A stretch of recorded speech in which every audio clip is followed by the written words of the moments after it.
Olá, sou o Mário Vilas Boas e este é mais um vídeo do meu canal YouTube. O vídeo de hoje fala sobre a intenção de se implantar o parlamentarismo no Brasil às pressas. É evidente que se trata de um golpe. Isso já foi dito por vários analistas, vários vídeos que estão circulando pela internet, de vários autores diferentes.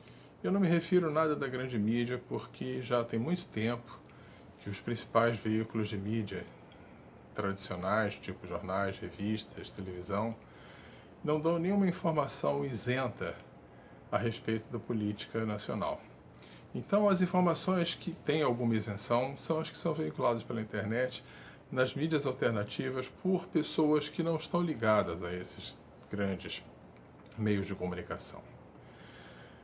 A grande evidência de que realmente isso se trata de um golpe é que isso está fazendo sem a participação do povo, sem uma discussão ampla, sem explicar para a população o que é o parlamentarismo e por que ele é necessário nesse momento. Por que implantá-lo de uma hora para outra, sem discussão, sem um debate a esse respeito? E mostra claramente que não se trata de uma forma de buscar solução para os problemas existentes. O Brasil vive hoje a maior crise institucional de sua história. Provavelmente poucos países no mundo viveram uma crise tão profunda como o Brasil vive hoje. E o que eles querem fazer para mudar isso? Aprovar às pressas um parlamentarismo fajuto, sem discussão com a sociedade, sem se discutir o que significa isso, quais são as mudanças que isso vai ter na vida do cidadão, como isso vai mexer nas instituições e, pior, isso representaria mais uma emenda na nossa Constituição. Nossa Constituição, que, aprovada em 1988, tem 28 anos nesse ano de 2016. Vai fazer ainda em agosto desse ano.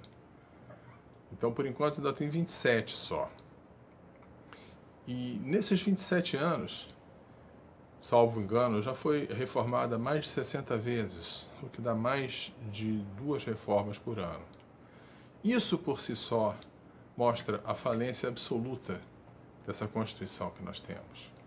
Além de vários outros problemas que culminaram com essa crise institucional que estamos vivendo hoje.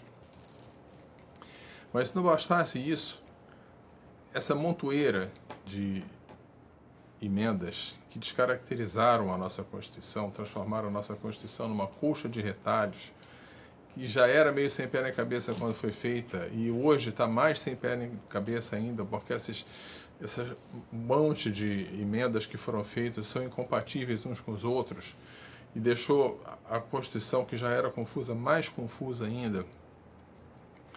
O que a gente precisa, quando a gente realmente quiser dar um jeito e fazer com que as coisas passem a funcionar no nosso país, é de uma Constituinte para fazer uma Constituição nova.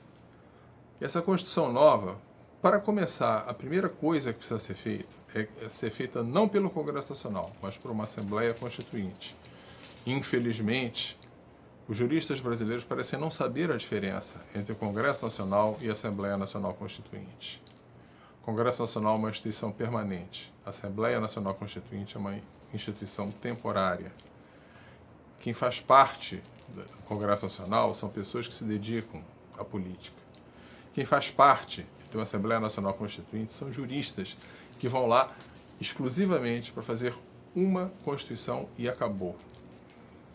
E mais que isso, as pessoas não sabem, talvez pelo fato de usar um órgão legislativo para fazer a Constituição, não conseguiram aprender a diferença entre uma Constituição e uma lei. O que nós temos no nosso país, que nós chamamos de Constituição, não é uma Constituição, é uma lei. É uma lei que tem até alguns aspectos defensáveis, tem até algumas coisas que vale a pena ser mantidas, mas não é uma Constituição. Qual a diferença? Eu exemplifico. Licença maternidade é um item que está defendido na nossa Constituição. Existe um item na nossa Constituição que trata de licença paternidade. Garante a todo homem 5 dias de licença quando houver o nascimento de um filho. Há aspectos defensáveis nesse dispositivo. Acontece que isso daí não é assunto para ser tratado numa Constituição. Ah, mas pode? Pois é, as pessoas acham que a Constituição pode tratar de tudo, mas não pode. Para começar, isso torna a nossa Constituição excessivamente longa. Em segundo lugar, se houver uma demanda judicial em cima desse assunto, ou seja, licença paternidade, essa demanda judicial pode parar no Supremo, porque estão discutindo um direito constitucional. E as verdadeiras questões constitucionais, a gente não tem tratados em lugar nenhum. Quais são as verdadeiras questões constitucionais que a gente precisa? São grandes princípios que nós não temos colocados em lugar nenhum. E quando nós realmente quisermos fazer instituições que funcionem, a gente vai ter que demolir quase todas as instituições que existem e começar por uma Constituição que mereça um nome de Constituição. Que, entre outras coisas, seja uma coisa curta, que seja usado como referência não apenas para o processo legislativo, mas para a vida do cidadão. Nos Estados Unidos, a Constituição tem 3 páginas. E todo aluno de 2º grau nos Estados Unidos sabe a Constituição de cabeça. Por quê? Todos vão se tornar advogados? Não, uma fração pequena vai se tornar advogado. Mas a Constituição dos Estados Unidos não é simplesmente para operadores do direito, é para ser vivida no dia a dia. Um dia, e eu espero viver para ver esse dia, nós brasileiros teremos uma Constituição assim, que é uma carta de princípios. Carta essa vai ser aplicada não apenas por juristas e advogados, mas por todos os cidadãos. Não apenas nos tribunais e nos contratos comerciais, mas em todos os itens do dia a dia. As pessoas apliquem a Constituição porque aquilo é um modelo de vida, é uma filosofia de vida. Quando nós tivermos isso, nós teremos condições de ter instituições que funcionem. Como a gente está vendo, as pessoas não estão convergindo para isso. Estão querendo dar um jeitinho para se manter no poder. Muito provavelmente com medo de que alguém de direita, que muito provavelmente vai ser o hoje deputado Jair Bolsonaro, chegue ao poder, eles estão querendo evitar que o poder dele se torne grande demais. Como? Diluindo isso para o parlamento. Esse parlamento que a gente vê por aí, esse parlamento completamente descaracterizado e, entre outras coisas, completamente deformado na sua representatividade, onde nós temos um estado como Roraima, que se juntar todos os votos de Roraima não elege um deputado em São Paulo. No entanto, o estado de Roraima tem 8 deputados e 3 senadores. Então, esse Congresso, com essa deformidade, e ainda por cima, com todos os vícios que nós sabemos, é que vai passar a comandar o país se passar essa emenda.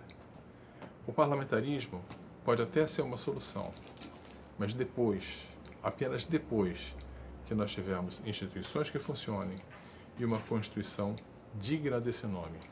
Então, agora, com essa Constituição louca, toda retalhada que nós temos, e com as instituições totalmente falidas, nós não podemos pensar em mudanças desse quilate.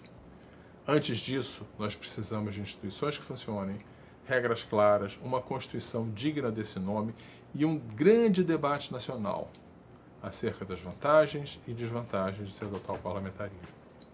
Aí nós estaremos prontos para, eventualmente, adotar esse parlamentarismo.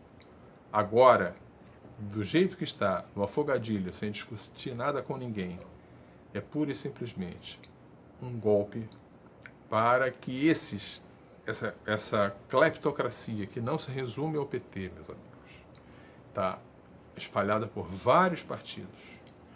Todos os grandes partidos e a maior parte dos pequenos está envolvida nessa cleptocracia. Usar